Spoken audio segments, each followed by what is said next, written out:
আসসালামু আলাইকুম। যারা ইউরোপে আসতে চাচ্ছেন, বিশেষ করে তাদের জন্য ভিডিওটি।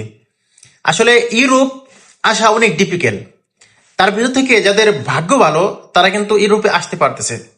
যেমন বাংলাদেশে এখন বর্তমান সার্বিয়া অথবা যে ক্রোয়েশিয়ার বিষয়গুলো দিচ্ছে, যদি আপনারা ক্রোয়েশিয়া অথবা সার্বিয়া অথবা রোমানিয়া আসতে পারেন তাহলে কিন্তু আপনি সুন্দরভাবে ইতালিতে আসতে পারবেন। কারণ সবারই স্বপ্ন কিন্তু ইতালি, কারণ মানুষ কিন্তু ইতালিকে অনেক ভালোবাসে। ইতালিতে অন্যান্য দেশের থেকে যে বাঙালি এত পরিমাণ যে ইতালিতে আছে আসলে বলার মতো না।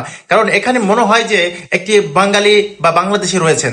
অতএব যারা ইতালিতে আসতে চাচ্ছেন বা আসবেন, আসলে বর্তমান সময়ে বর্তমান সিচুয়েশনে যে দালালদের হার পড়েছে বা দালালদের কাজ কাম, আমি সবসময় আপনাদেরকে সত্য কথাটা তুলে দেওয়ার চেষ্টা করি। কারণ আমি যেমন মানুষের হাতে হেনস্থা হয়েছি, মানুষের আমার টাকা মারেছে, তারপরে মনে করেন যে আমার নিজের লোক, আমার চাচা হয়, সে আমার সামনে থেকে আমাকে ইতালি আনার কথা বলে 3 লাখ টাকা খেয়েছে।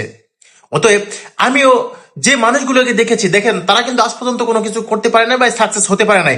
আলহামদুলিল্লাহ, আল্লাহর যে অশেষ মেহেরবাড়িতে আজকে আমি ইতালিতে আসি এবং একটি দোকানে আসি। দেখেন এই জিনিসগুলো বা এই সিচুয়েশনে যারা পড়েছে তারা একমাত্র ভালো করে জানে যে যেখান থেকেই আসুক না কেন, আমি চাই যে আপনিও সফল হন এবং আপনার ফ্যামিলি নিয়ে আপনি ভালো থাকেন। এই জন্য বলবো যে আপনারা চেষ্টা করুন আপনার পাশে বা বাড়ির সাইডে যদি কেউ ইতালিতে এসে থাকে, কার মাধ্যমে গিয়েছে, এই খোঁজ নেন।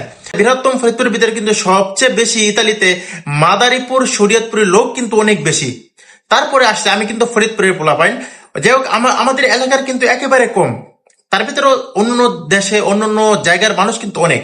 অতএব আপনি কোন জেলা থেকে দেখছেন, অবশ্যই আপনি কি আসতে চান অবশ্যই কমেন্ট করবেন। এবং যারাই আসতে যাচ্ছেন বিশেষ করে ভালো লোক ধরেন, ভালো লোক দিয়ে ইতালিতে আসেন, ইনশাল্লাহ ভালো কিছু আপনার জন্য অপেক্ষা করছে। সো যারা এই ভিডিওটি দেখছেন অবশ্যই লাইক শেয়ার কমেন্ট করবেন। আর অবশ্যই ভালো থাকবেন। নেক্সট ভিডিওতে বসে দেখা হবে। আল্লাহ হাফেজ।